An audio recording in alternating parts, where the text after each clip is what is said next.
perfect qualities of the levels and paths, and thus swiftly attain the state of Vajradhara. Okay, beautiful. Can we do the 4 limitless contemplations? And I'm going to teach you on these tonight. So it's a very important prayer. So do them really with beautiful feeling, because I'm going to give you the proper teachings on them tonight. May all beings have happiness and create the causes of happiness. May they all be free from suffering and creating the causes of suffering. May they find that noble happiness which can never be tainted by suffering. May they attain universal impartial compassion, free of worldly bias towards friends and enemies. Semchen damje dewatang dewe jutang den pajujig Dungal tang, dungal chichu tang tra wajuchik, dungal mepe dewa tampatang mindra wajuchik, nearing chak tang ni tang tra we tang nom chempo la ne pa juchik.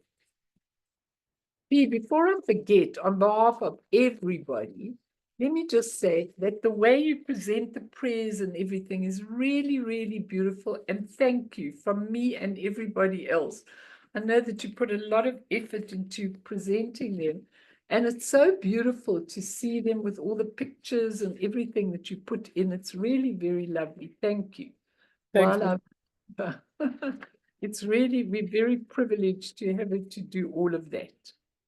Actually, between you and Bern, I think you should just take over everything. It's much easier.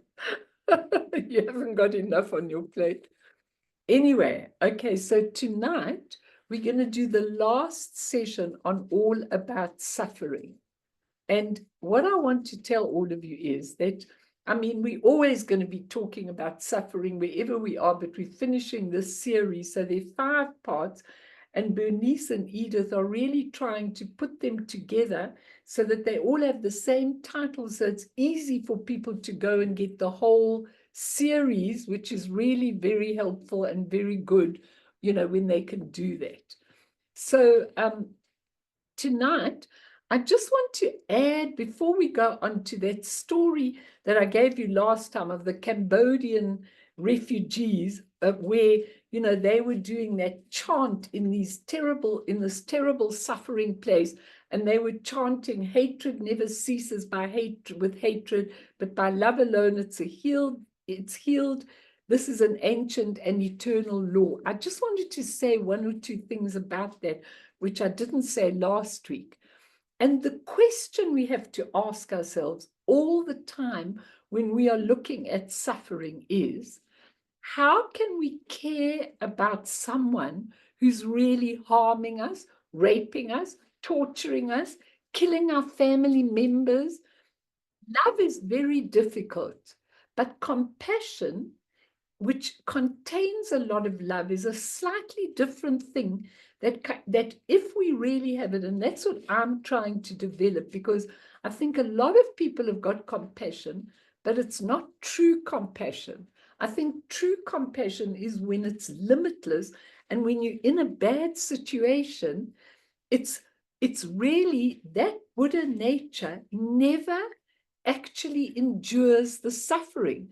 It's a natural quality of the nature of mind that is fully aware of, number one, that whatever is happening to us, and that's what I've been saying over these sessions, whatever we're going through, whatever is happening to us, is the unfolding of the imprints of our own creation, okay? Therefore, we're in the right place for what we need, and I'm saying what we need to resolve and refine rather than punishment.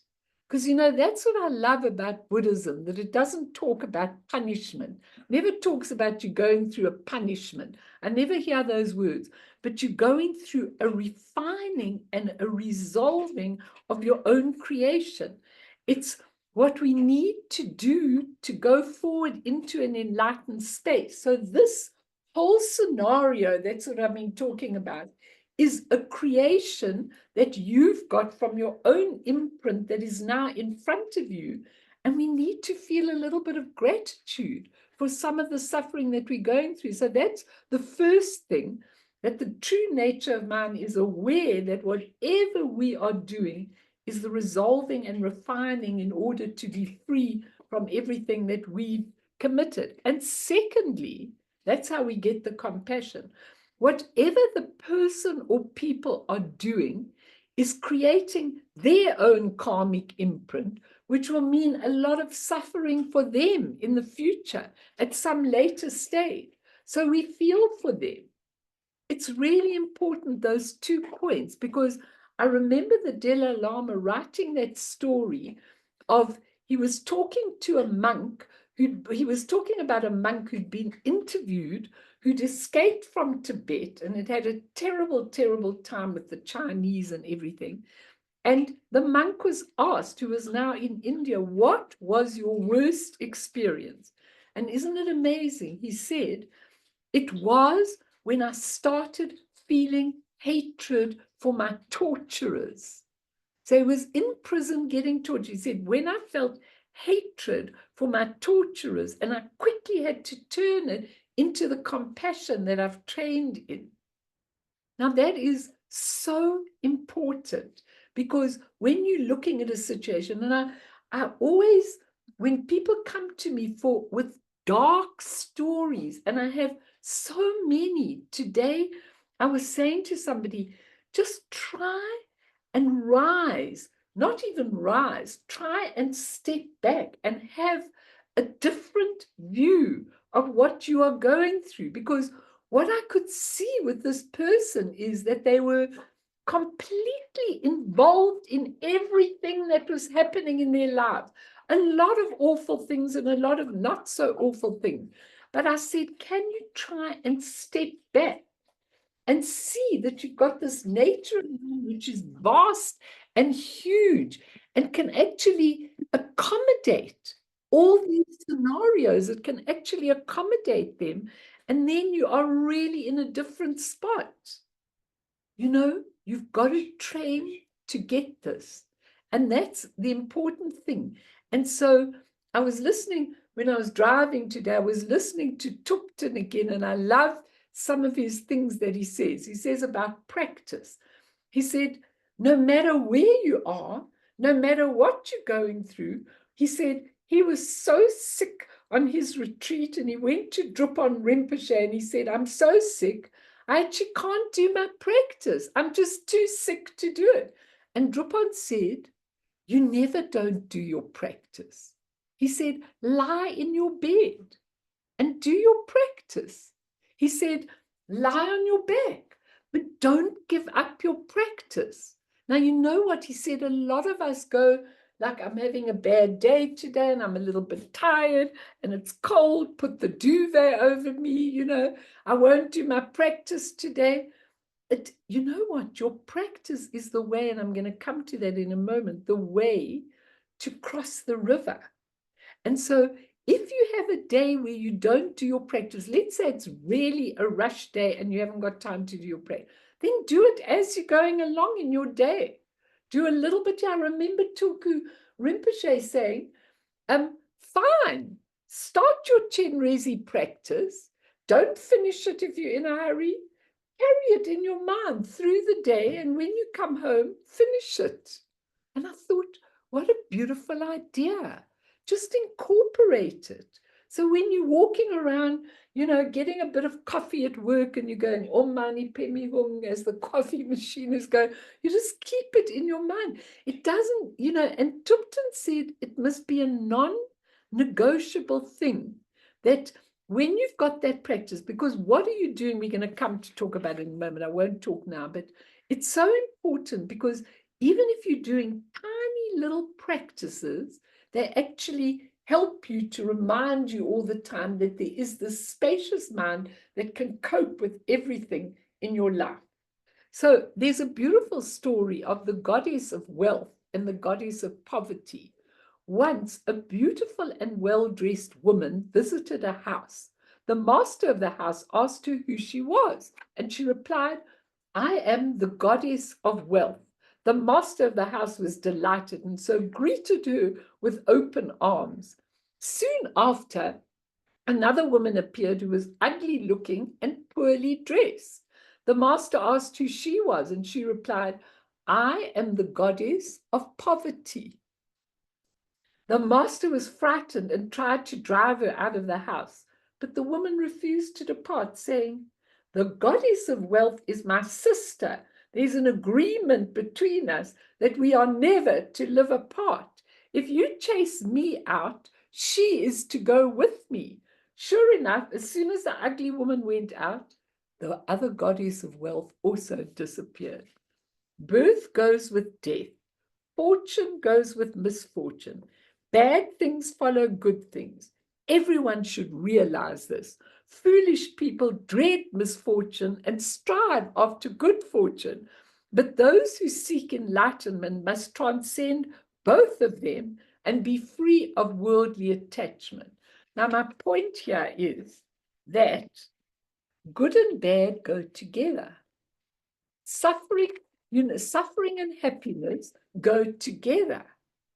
Don't ever try and pull them apart. Because if you want the one and not the other, both will leave. And so it's a kind of, when you get your energy into the central channel, then it's neither good nor bad. It's neither right nor wrong. It just is as it is. And that's what we're trying to do. So if you can look at that suffering, and I know a lot of people can debate this, but if you can look at that suffering and not get caught in it, as soon as you get caught in the suffering, as soon as the whole emphasis is on the suffering rather than the mind that is reflecting the suffering. Now, James Lowe was talking a lot about the ultimate truth and the relative truth, and I'll talk about that another time. But the relative truth is in the realm of suffering, limitation, entrapment, suffering, the end of suffering, just the movements of the mind are only reflections in the mirror. That's all they are. Ugly or beautiful, there's no difference in the reflections to the nature of mind.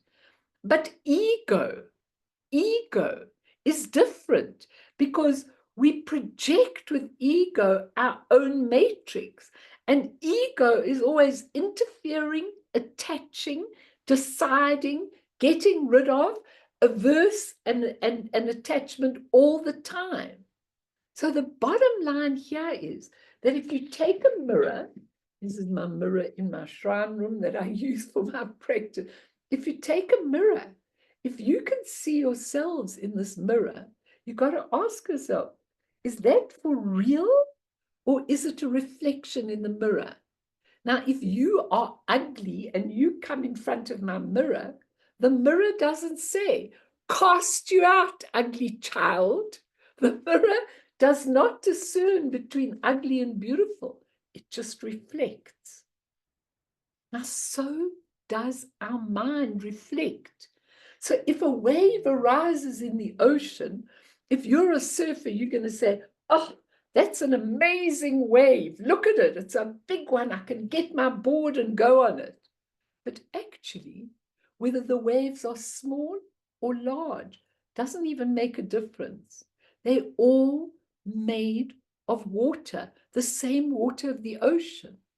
Now, whether your thoughts are good or bad, or your actions give you a lot of suffering or not, they're all just the reflections in the mirror. The only thing you can do is have a look if the mirror is clean. Now, I do a lot of my practice in the mirror because I look at the sky through the mirror when I do it. And the thing is, often I think to myself, there's some finger marks from touching the mirror. So I give it a good clean, and then suddenly the reflections are much clearer through the mirror. Now, if you clean your mind out, your own mind out, then the reflections are clearer. Doesn't mean they're better or worse. They're all on a par. And that's what we're trying to do, to actually be able to get to clearing the mirror and then suddenly realizing that the reflections are different. So even if the reflections are ugly, and even if they're causing you a lot of grief, it's okay. They're only reflections, impermanent, short dramas of our lives. And one day you wake up and then you say, you know, when I went through that, I've got, I've done bereavement work for all my life. It's been really my love work of this whole lifetime. And you know what? It's really unbelievable because oh, that's funny. What happened to all of that? There was supposed to be another page. I never mind. I'll go here. So when I look at my own life and I look at people who go through tragic bereavement, it's absolutely unbelievable because they really, really can use it as a turning point, as a changing point. Now, somebody who just went through quite a tragic death, texted me, not living in South Africa, and said, we haven't cried yet. Me and my children, we haven't cried yet. What do you think? And I've actually said, it's not natural not to cry now. And if you don't cry, if you don't express your feelings, if you don't express what you feel, then you'll never ever be able to finish that. And then those tears need to be expressed sometime much later when you didn't express them in the appropriate time. So yes, we do have human emotions, and that's what the Buddha said. The cause of suffering is negative karma and negative emotions. That's what causes us to suffer. But what are these emotions? And I was telling you in those Four Noble Truths that Dzongsa Khyentse says, yes, we have got suffering as the root of as emotions as the root of our suffering, but emotions are not inborn. They're just those floating reflections. We should express them if we need to. If it's grief, if it's sorrow, even if it's anger, you can still express them. But you don't have to be attached to them and act on them and as though they were really inherent in their own selves. They're not. They're not inherent in our being. They're born because we cling to a self and we get worked up whenever anybody criticizes us, attacks us, does anything negative to us. But if we get the tool of awareness, and this is where your practice comes in, then we become fully aware that these emotions that we're going through, and we need them. I mean, really, Anam Thupten, that I was giving you a lot of the things about the emotion, he says, I told you last week that without emotions, it would be like writing Shakespeare without a drama. You need a little drama. You need a little spunk. You don't want somebody to come to you and say, yes, quite. I feel neutral about everything. We're not trying to neutralize our human feelings. We're feeling people. Sometimes the feelings are not so great. Sometimes they're envious. Sometimes they're jealous. Sometimes they're ignorant, ignoring the truth. Sometimes they're anger or grudges or whatever the case is. But at the moment of death, and that's what I'm teaching on a Monday, and all of you should listen to it, those emotions are no longer there. And it is such an amazing thing that in the teaching, that the way your inner elements dissolve at death, all the emotions are gone, just for a little time, for as long as you can contain it. And at that moment, you have the maximum ability to recognize, re-know your nature of mind. Such an amazing thing. It's almost as though the universe says, okay, look at these poor sentient beings. Let's get rid of all their emotions. Now they're dying, and then they can see. you know, it's time that we could use the emotions, but in a different way. So tonight I want to finish with the Four Noble Truths, and then I just want to go on to the limitless contemplations that we were doing early, because I think they really give you a real good feeling about suffering. So when the Buddha taught, he said, life as you know it is suffering. We talked about that. Then he said, the result after the cause, the cause after the result. So he said, you're suffering because of negative emotions and negative karma. That's when the suffering occurs. But, and we did that last time, and you can go back and get them, okay? But the third noble truth, when he says there is a place where suffering ends, where it ceases, where you no longer have suffering. Now, don't we all want to get to that place where we no longer have suffering? But it's not a place we can reach. We think when we're going through, we've tried to get rid of something, we think, I'm going on a holiday. I'm going to a new job. I'm getting a new car. I'm going here. I'm taking a pill. I feel better from the pill. We take a quick fix. But that's not the place where suffering ceases. That's temporary. You might get a quick fix and then it comes back again. We need to go to the place the Buddha taught where suffering ceases. And how do we get to that place? Because it's internal, not external. So when we look at that, it's a very interesting thing, because when we look at it, okay, we have to say, how would we know? How do we know the difference between the mind of a Buddha? Don't look at the word Buddha, just look at the mind of an awakened being and the mind of a sentient being like us. What is the difference? Now, Tulku Urgyen gives a very, very interesting analogy. He says, if a person asks you, how is mind? What is mind?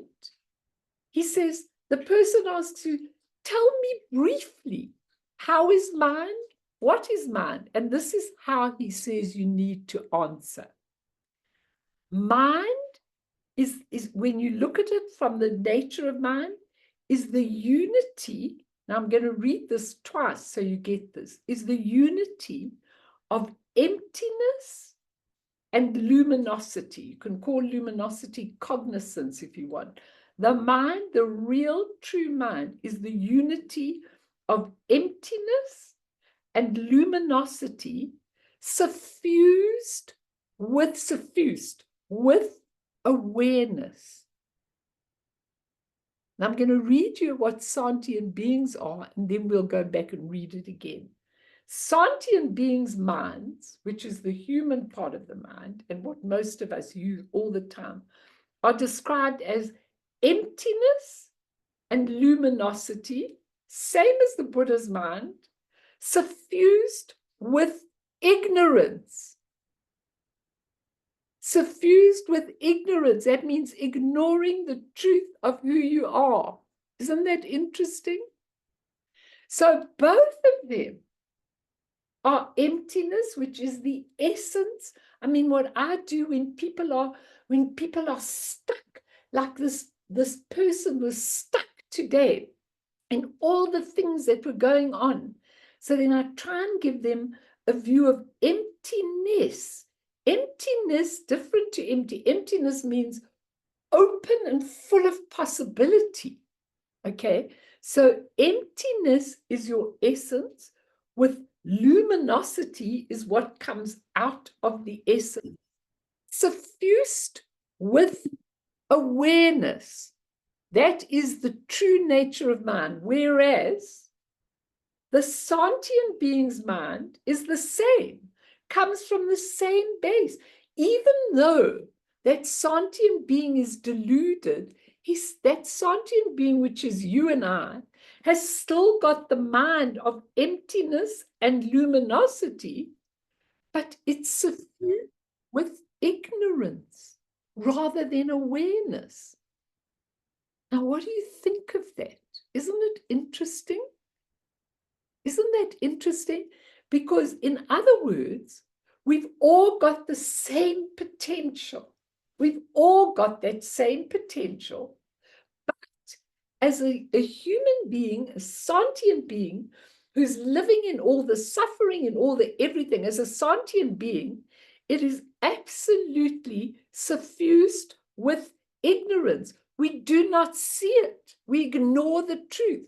We think our feelings are tangible. We think everything is absolutely stiff and solid. So it's suffused with ignorance.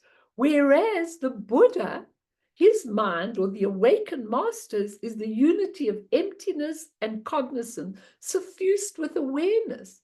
So when their mind is suffused with awareness, doesn't mean that they don't see what human beings, they don't see the emotions, they don't see everything. No, they see all of it. They relate to it because they've also had embodiment, but they always have awareness of the truth. That's the difference. Maybe you want to say something or ask something, because I found that when you say, when a person says, how is the mind? What is the mind? Tell me briefly. I find it fascinating because all we have to do is change ignoring the truth to aware of the truth. And then we've got it. But how do you change it after all this conditioned time? Did you want to say something, Vian, that you set up? Yeah, I got a quick little quote that I saw this week that makes me think of what you're talking about. That difference just being the awareness from the two minds, right? But that Buddha quote that says, one moment of awareness is one moment of enlightenment. That's all you need. One moment of awareness. Suddenly you go, I get it. Jean, what you sent me last week was absolutely amazing, because what I'm talking about now, sorry you came in late so you didn't hear, but what I'm talking about is exactly what you said to me. All you have to do is have awareness, and you could go to the place that's where suffering absolutely ceases, completely ends. And then the fourth noble truth that the Buddha said was, follow all my different practices, and you'll get there to the place where suffering ceases. Now, I don't care if people actually do tiny practices. I've got no preference. When people come to me and say, I haven't got a lot of time, what do you think I should do? Then I go, do some refuge. Why do refuge? Because basically, if you take refuge, then you are finding a place where you are having access to your Buddha nature. And try and do something where you're promising that you are going to try and help as many sentient beings as you can. And then do the Guru Yoga. What's the basis of the Guru Yoga? It can take you 10 minutes to do. That your body, your ordinary body, speech, and mind, because mind's here, is changed into Vajra body, which never dies, Vajra speech, and Vajra mind. And, when you've done the Guru Yoga, you've probably got as much as you need there. If you do, I'm going to show you the four limitless contemplations and how they are. You do that practice. And if you concentrate on what I'm going to give you in the teaching tonight, that's a practice on its own. I don't care about people who sit in meditation for hours and hours and hours and hours. If they haven't become loving human beings, compassionate human beings, if they haven't changed, if they're not really in awareness, then it's a waste of time. I'd rather you did 2-minute meditations 20 times during the day. It's like really, really important. So in your moment of your practice, you become aware, and then you start to see things in such a different way. You start to see things. You're not attached. You're not averse. You're not fighting over everything. You're not changing everything. You're not attached. Because think of it, everybody. Just these four, and so I am willing to help anybody that wants help to have a short practice in the morning. I'm absolutely willing to help you completely and totally to find something that is suitable for you and something that you could really do that is very, very short. Okay, I'm very happy to help anybody who wants that. And if you're in Johannesburg, you can come into my shrine room with pleasure and we can work out something. But for me, that practice is the part that takes you to the other side of the river. And when you do the practice, you just carry on doing it day after day after day. Sometimes it's a bit boring. Sometimes it's exciting. Sometimes I read a prayer and suddenly I've been reading that prayer for ages and ages. Suddenly I have an insight into a sentence.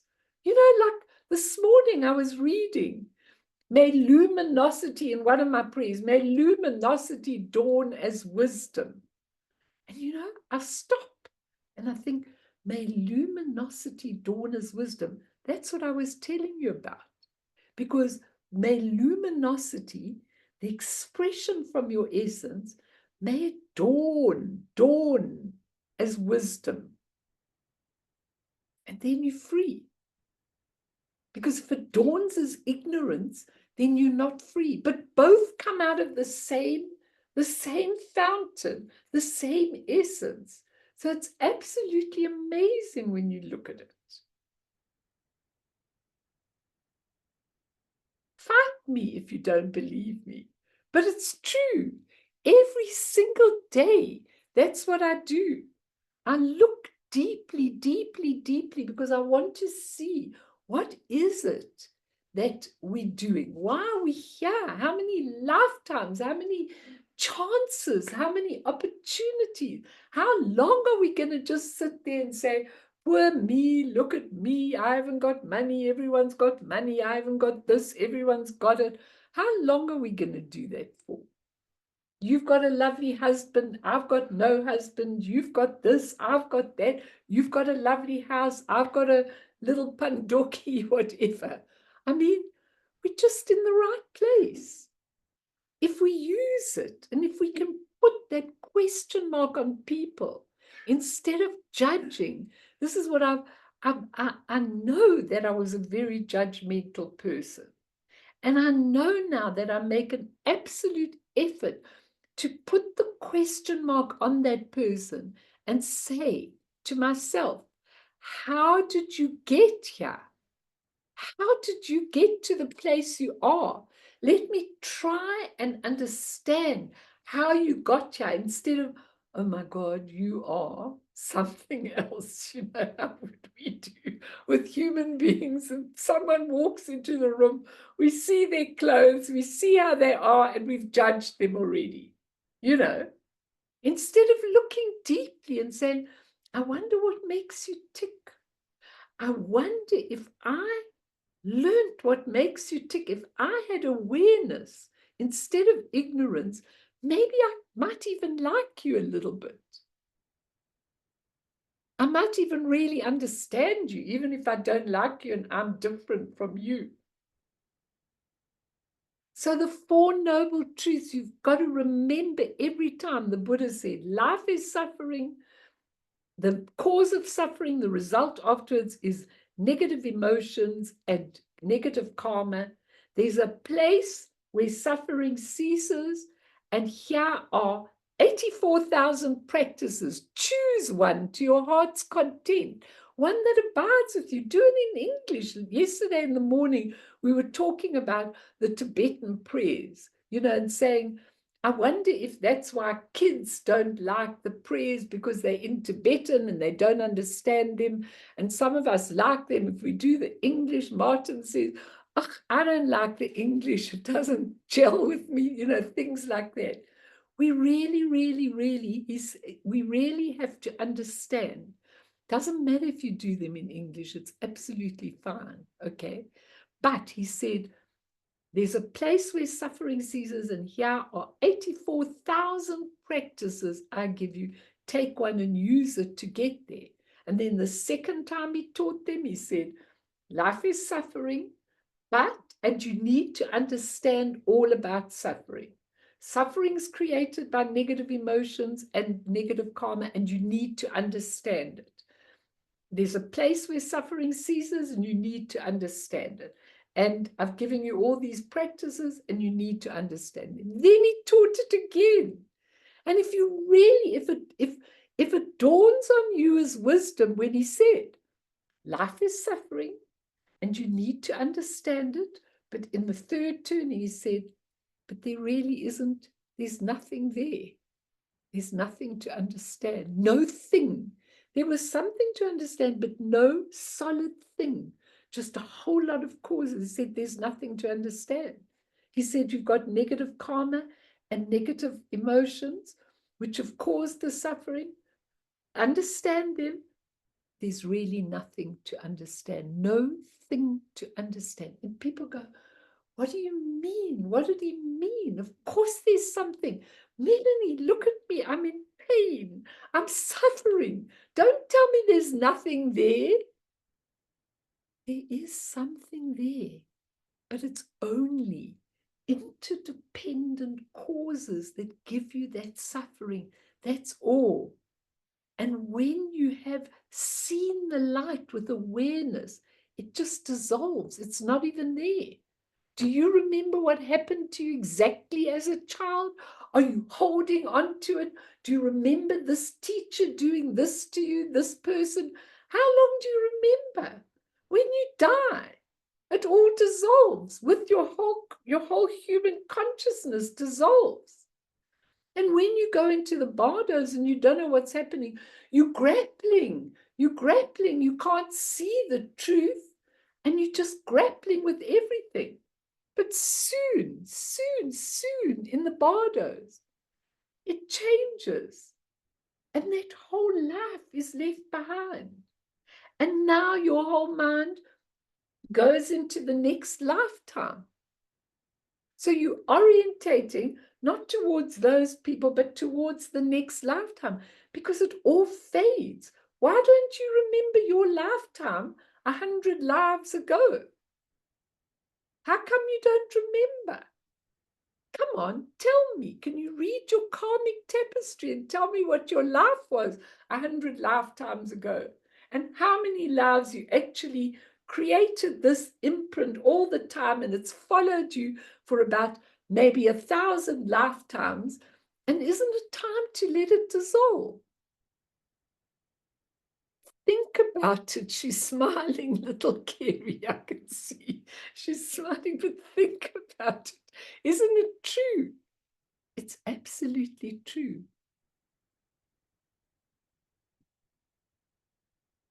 So there isn't really suffering, but there is something that hurts us.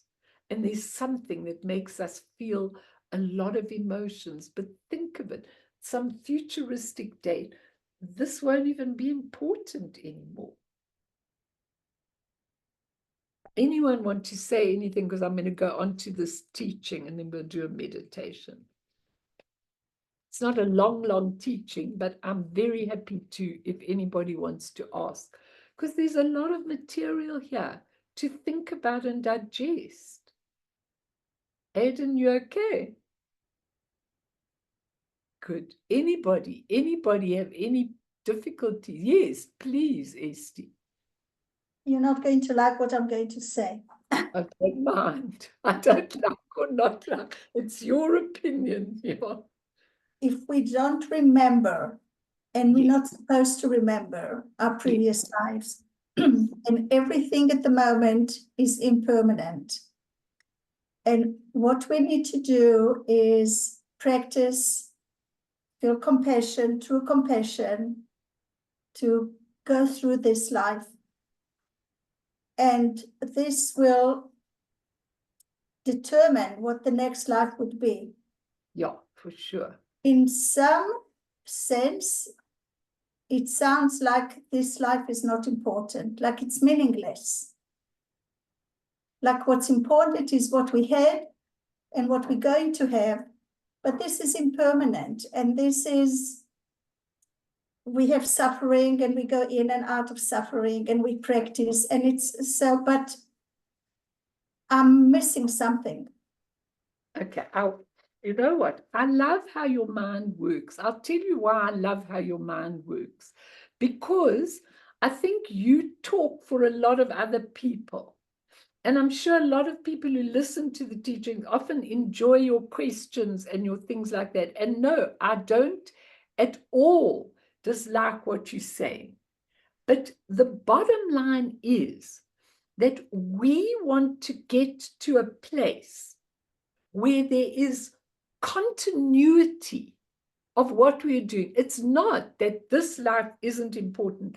This life is very important. Right now is very, very important to all of us, because this is the opportunity, open portal to unity with our true nature, this life with all its difficulties.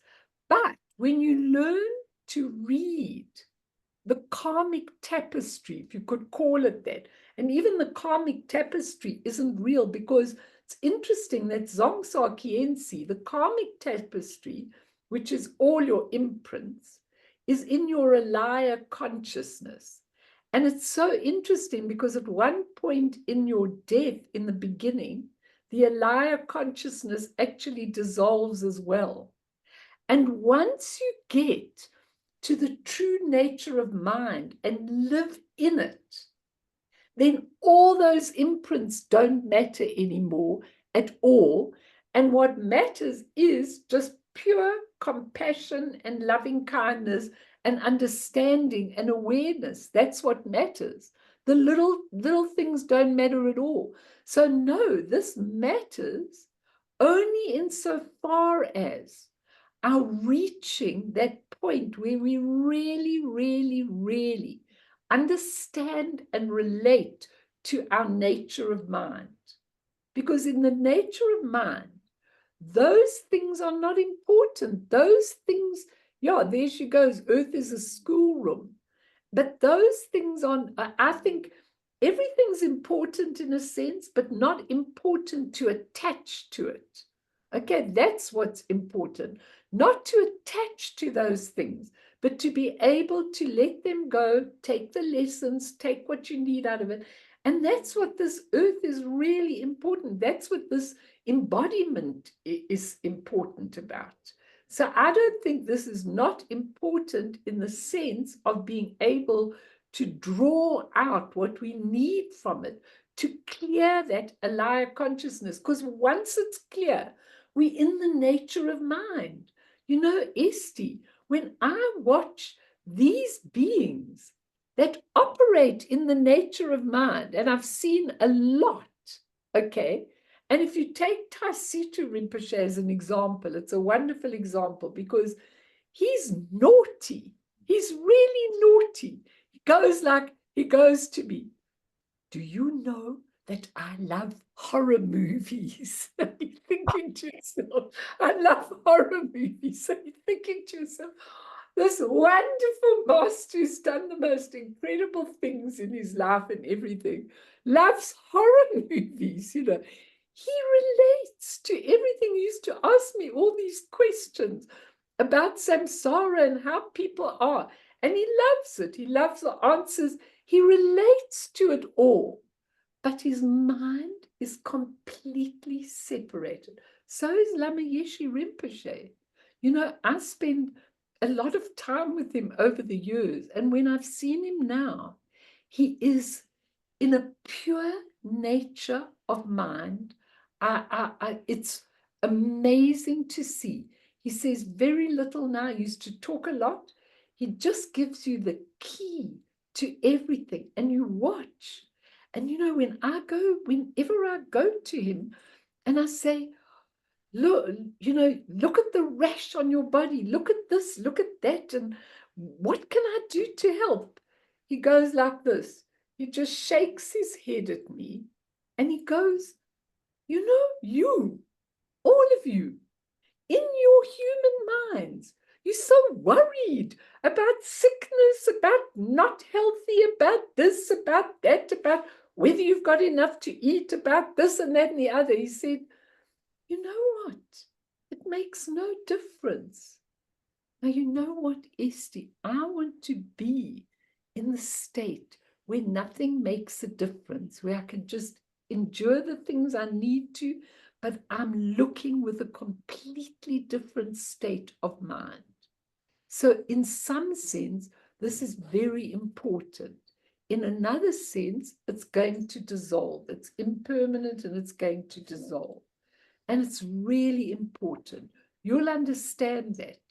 But let's do the four limitless contemplation, because I want to leave this subject and go on to a new one next time. So can we just have that be, if it's possible, the four limitless contemplation? So let's just go, because we're going to do a James Lowe teaching on this, which is very, very interesting. I'll just do it quickly and then we'll do a meditation. And I just want you to look at that prayer if it's possible, Fee. Otherwise, I'll just read it. Just have a look at it, because we're going to start with number 4. But I want you to look, may all beings have happiness and create the causes of happiness. That particular sentence represents loving kindness. Please, I want all beings to have happiness and create the causes of happiness. The second one, may they all be free from suffering and creating the causes of suffering. That one is compassion, where you really don't want people to suffer and you do whatever you can to help them and for them not to create the causes of suffering, okay? The third one, may they find that noble happiness, which can never be tainted by suffering, is called empathetic joy.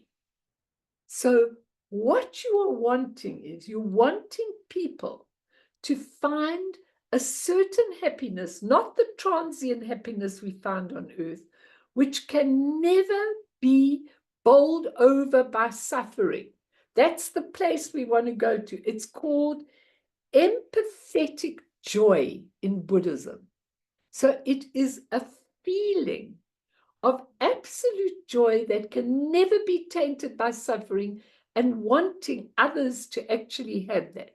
And finally, may they attain universal, impartial compassion, free of worldly bias towards friends and enemies. That is called equanimity, which I'm going to talk about now. So we've got 4 things. Loving kindness in the first sentence, and when you do it, remember these. Second sentence is compassion. The third sentence, they're called 4 limitless contemplations and 4 immeasurables, what we need. This is all we need to pack in our suitcase. Empathetic joy and equanimity. Okay, so let's talk about those. You can take it off, thanks, Fee. So let's talk about them, because it gives a lovely teaching. And when you understand it, if you want, you can take that prayer and just do that for your practice. But right next to it, loving kindness, compassion, empathetic joy, or joy if you just want to call it, and equanimity, because those are called the 4 immeasurables, what we really need for life. Okay, so James Lowe starts his teaching on equanimity, the 4th one. May they attain universal impartial compassion, free of worldly bias towards friends and enemies. So you could take each of those sentences and you could just contemplate them as a beautiful morning practice, okay? So maybe we should do that, in fact. Let's do that. So everybody get into your meditative position. We'll do some more. And now you're sitting in your beautiful meditation. And breathe in to the count of 3 or 4. And when you breathe in, I want you to see the vast blue, blue, blue sky. The reason we emphasize blue in the Dharma Dhatu is because blue is actually the color of that complete Dharma Dhatu. It's blue. The sky reflects some of it, but it is a much, much deeper blue when you begin to see it. It's vast, it's open, it's your nature of mind. Breathe it in, breathe the blueness, breathe the spaciousness, breathe absolutely everything in. And as you breathe out, just let everything be. The work you did today or the non-work you did today, the problems you might have had, the fatigue, the battle to get the kind of job you wanted, the battle to talk to people at work, the battle with children, just all your daily things. Just breathe them out into the space and remember that space can contain them all, absolutely. So let's start now with the contemplation of equanimity. Equanimity is a beautiful word. It actually means there we are even tempered about everything. If I'm going to be even towards everyone, how will I do that? I have to recognize whenever bias arises in my mind. When I think that one thing is really very important, then it means that something is less important. Equanimity means calm, really profound calm. Start with the calm you can get from doing your basic shamatha sitting practice that you have when you awaken to the unborn nature of mind. Rest in that openness. Everything is equal. Thoughts, feelings, and memories are essentially empty and equal in emptiness. All phenomena are equal in emptiness. The emptiness of all phenomena is called dharmata, choni. It means there is no individual essence to any phenomena. It's a thingness, it's an emptiness. The same for the mind. The mind is mindness.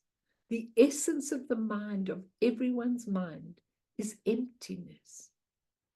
Now, what I want you to say is, to see here is that equanimity means non-bias.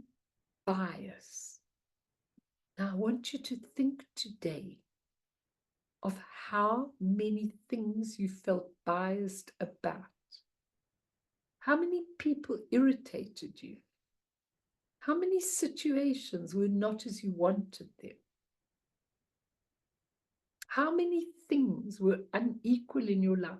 How biased were you when you looked at things today?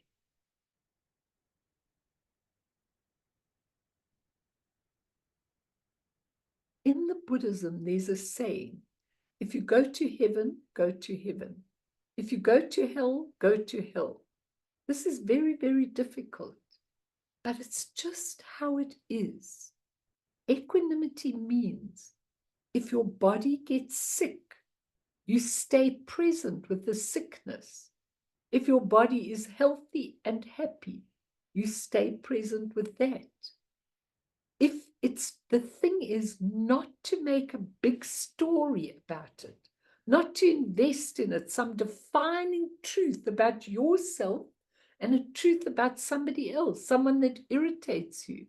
These are just transient movements of experience. They arise and pass. You've already had millions of them in this lifetime arising and passing. So I want you just to contemplate equanimity, peace, equality,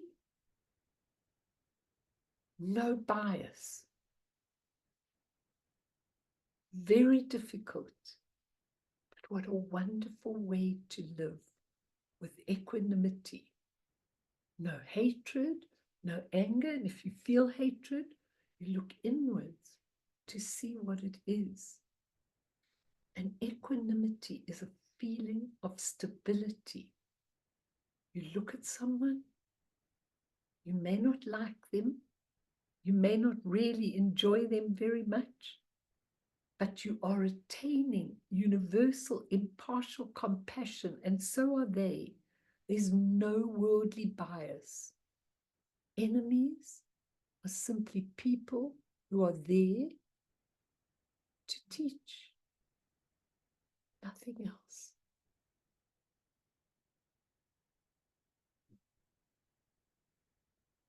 I think it's enough keeping you in meditation, because I want you to be able to interact with this. But that equanimity is the last one, and it's really important. And I just want to give you this little story, which is quite fun.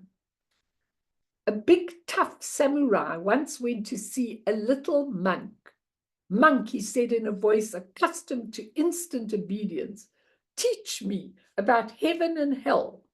The monk looked up at this mighty warrior and replied with utter disdain, teach you about heaven and hell? I couldn't teach you about anything. You're dirty, you smell, your blade is rusty, you're a disgrace, an embarrassment to the samurai class. Get out of my sight, I can't stand you. The samurai was furious. He shook, he got all red in his face. He was speechless with rage. He pulled out a sword and raised it above him, preparing to slay the monk. That's hell, said the monk softly. The samurai was overwhelmed. The compassion and surrender of this little man who had offered his life to give this teaching to show him hell. He slowly put down his sword, filled with gratitude and suddenly peaceful. And that's heaven, said the monk softly. So even in all of these, it's your mind.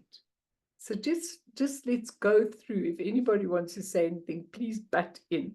But the second last one in that thing, may people find, may they find that noble happiness which can never be tainted by suffering. It was also in the Four Noble Truths. He says, if we have equanimity, then our happiness, he said, if we're in equanimity, we may all beings have the joy or happiness which has no suffering mixed in and all. And he says, usually our happiness is surrounded by potentials for unhappiness. You may go on a picnic and it suddenly starts to rain. You know, a little thing happens in the middle. There's so many secondary factors that somehow spoil the experience. We say, that was a lovely outing, but you know, this person spoilt it, or this food spoilt it, or this wasn't so nice, you know, about the whole thing. We're always looking for something that spoils it. He says, but if we have equanimity, then the basis for the joy, the empathetic joy, is to be settled in the unborn openness of mind. That is the true happiness, and this can't be spoiled. In the Buddhist tradition, this is referred to as Vajra. Now, a Vajra is this. Okay. This is a Vajra. Okay, it's got a middle part, which a lot of you know. Okay, and if you look at it, it's got the relative truth, it's got the ultimate truth, and it's got a meeting in the middle. The Vajra means indestructible. Nothing can destroy it. Nothing can alter it. The mind isn't a thing, he says. You can't improve it and you can't harm it. He says, understanding is the basis of equanimity and the basis of joy. This empathetic joy, just understanding, it's beyond alteration. It's beyond contamination. Don't you wish you were one of those people who, when everyone goes, oh, the bus is late, oh, the plane, I have to wait, oh, I've got such a bad seat in the plane. And you have this beautiful person with empathetic joy that says, don't worry, it doesn't really matter. That is noble happiness which can never be tainted by suffering. The happiness is not dependent on whether you made a fast buck that day. The happiness is dependent on a state of joy inside you, just being alive. That's what that empathetic joy. Compassion in the second one, may they all be free from suffering and creating the cause of suffering. He says the cause of suffering is ignorance, which we've just said, not recognizing the ground. What does it mean, not recognizing the ground? It means you didn't know that you had the Buddha nature. You only operated as a little human being. You never knew there was a place where you weren't absorbed in suffering, where you live from a viewpoint which is completely different. We didn't know. He says a lot of people don't get it. They think cleaning their new car and having people commenting it is a real source of happiness. We've got a person in our road next door, 2 houses there, that's got 14 cars in a little area, okay? So he's got all his cars parked on the pavement and everything. And unfortunately, he really got very, very ill. And I couldn't help thinking to myself, well, now maybe he'll get rid of a few cars in the road, you know, his 14 cars. He didn't. Apparently, he made a pact that if he got well, he might get another new car. It's strange. I mean, you know, I have to put the question mark and say, well, cars give him pleasure. Okay, so for him, getting a new car is really pleasure. But it's in a way sad, because what happens when you can't have another car, or when you can't drive one, or when you know, there's so many things that we think make us happy, but then they're gone. 2 minutes of happiness. And what you're saying in this, may they be free from suffering and creating the causes of suffering. A lot of people don't even know they're creating their own causes of suffering. They hate this and they hate that, and they don't want this and they don't like this, and they don't like the way this is going. It's all bias. We're looking at equanimity, empathetic joy, and compassion. And may we awaken to that Buddha nature where the compassion is absolutely natural. It flows through you. It's really, really important. And the first one, may all beings have happiness and create the causes of happiness. He says, the root of happiness is the mind itself. On a hot day, ice cream can make you feel happy for a while. Okay, for a while. On a wet day, having an umbrella can make you feel, well, look, I took this umbrella. I'm so lucky. It's wonderful. Now I'm not going to get wet. You know, little things can make you happy. But if they're all short-lived, but if you want true happiness, which is the loving kindness of that thing, you have to find something that is connected to the unchanging. So what we're looking at happiness is always changing. Every minute it's changing. We have to look to something that is unchanging. And it's really, really important, because the mind, the real true nature of mind, is the truth of everything. The mind is empty and it's full. It's empty in and of itself like the mirror, and it's also full like the mirror. The mirror always has reflections. The mind always has thoughts, feelings, and memories. But these are just a display of potential of happiness. We encounter these rising waves of anxiety. Now, when he wrote this, he was writing it during COVID, when COVID had happened. So he says here, people have these rising waves of anxiety. Will I die from this virus? Will people I love die from this virus? What will happen to the economy? Will I lose my job? Will the restaurants and bars all have to close down? Will exhibitions? He says, our whole sense of identity went. And I was thinking about it. I was thinking, isn't it amazing? We've already forgotten about COVID. I mean, all that time, what happened to people? Did they change?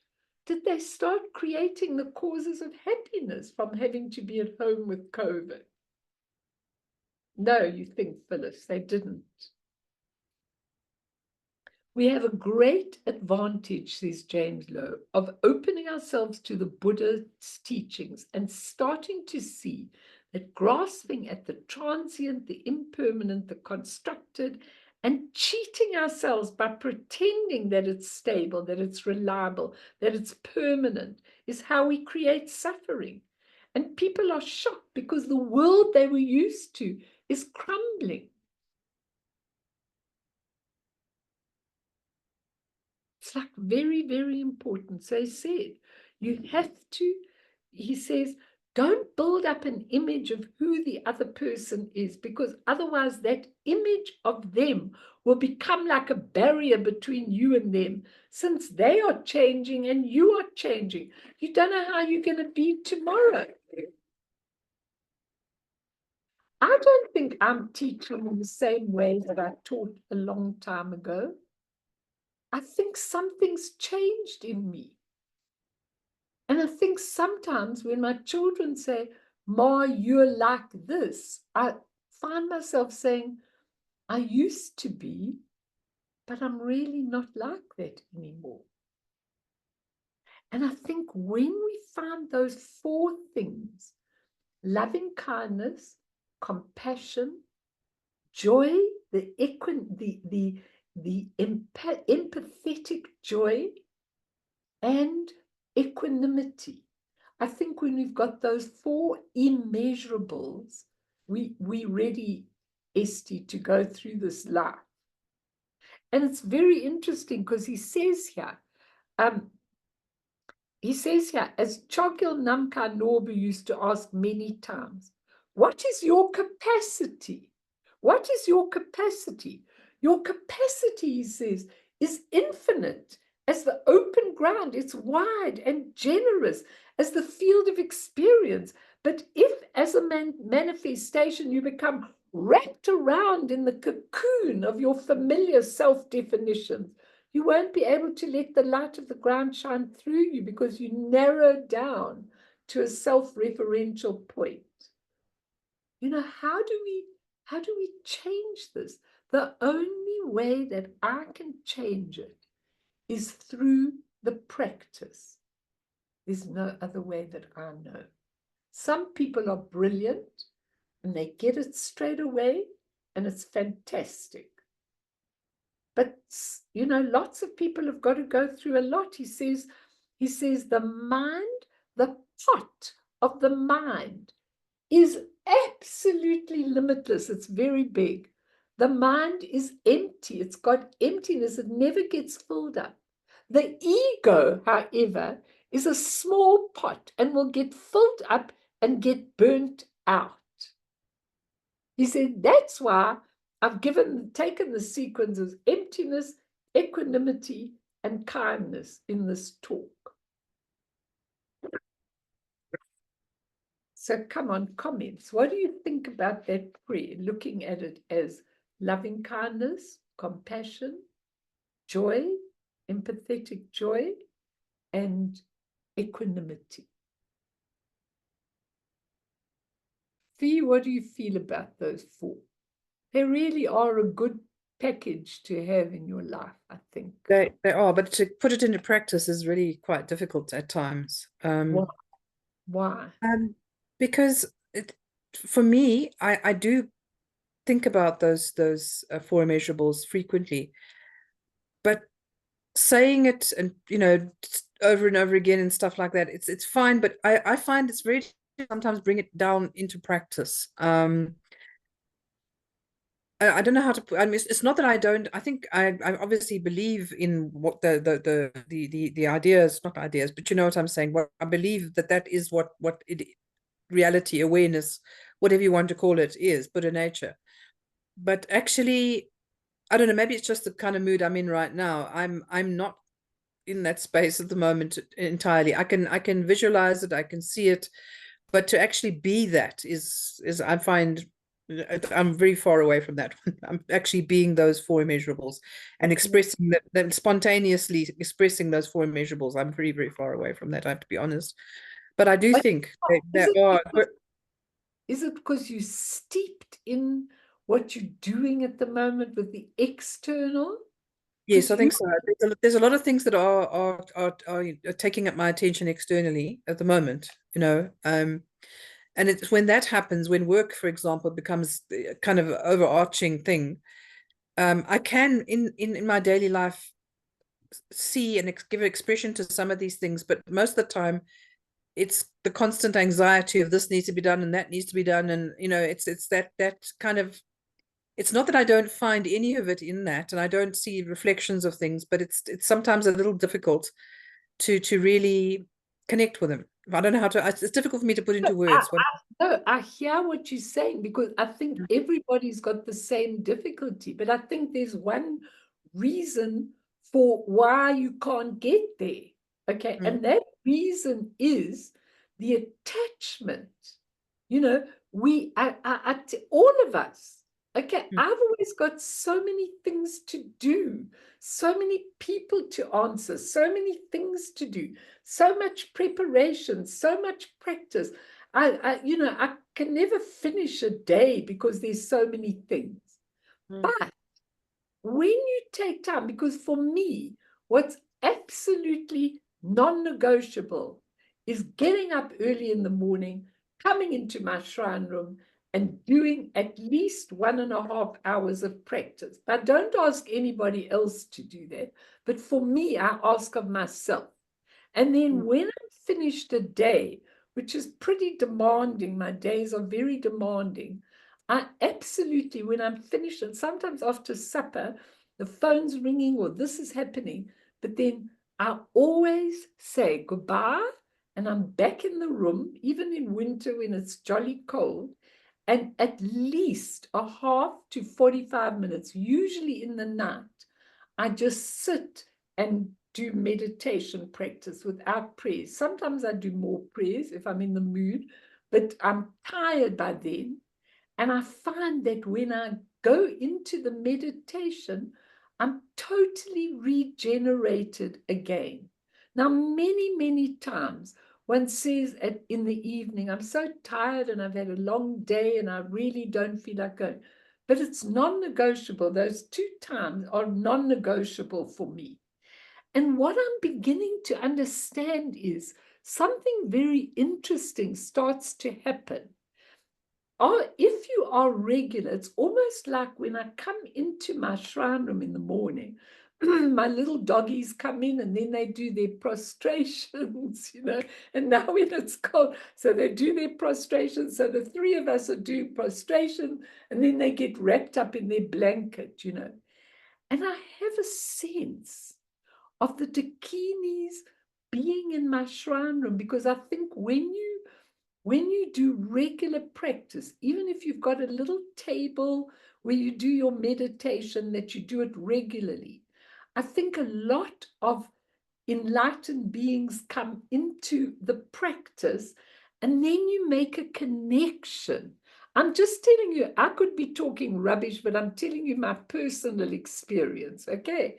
That basically you come in, and when you are, you know, when I'm doing prostrations, and I've got a beautiful picture of the Dalai Lama and a beautiful picture of Guru Rinpoche when he was in his embodiment, and a beautiful picture of Tai Situ. I've got all the pictures around.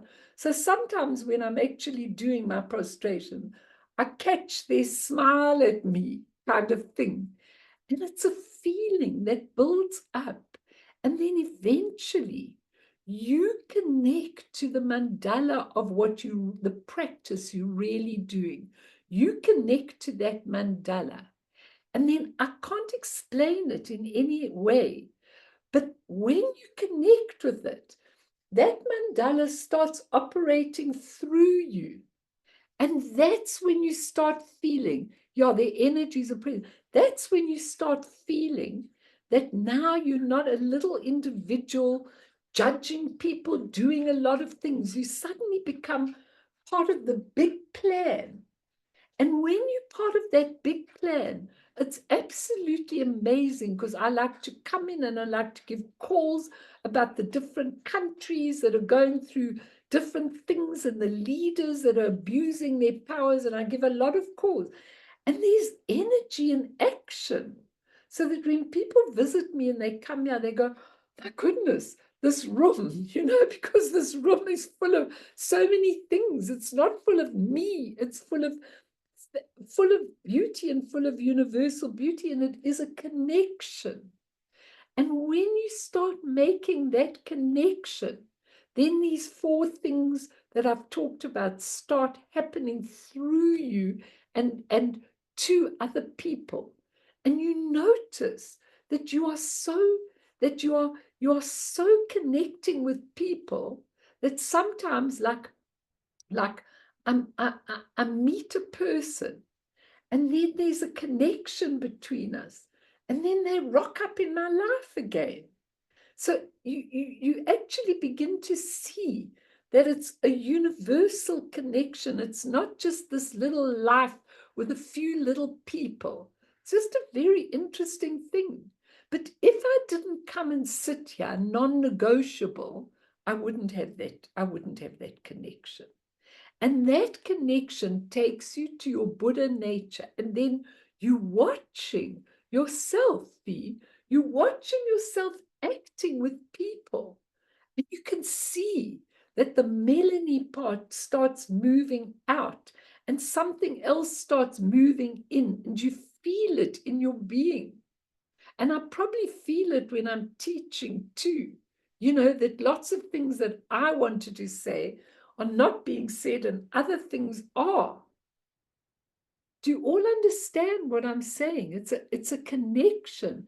And when you make that connection, your life starts to evolve around these 4 things: loving kindness, compassion, equanimity, the empathetic joy, and the equanimity.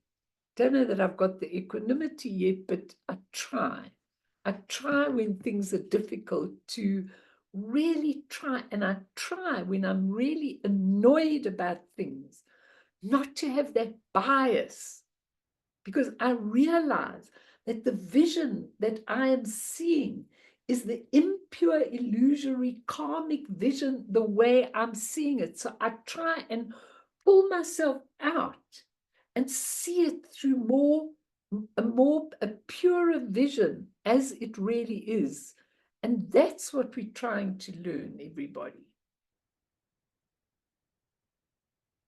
So I think some of you are really tired. Luce, you look as though you need a long sleep.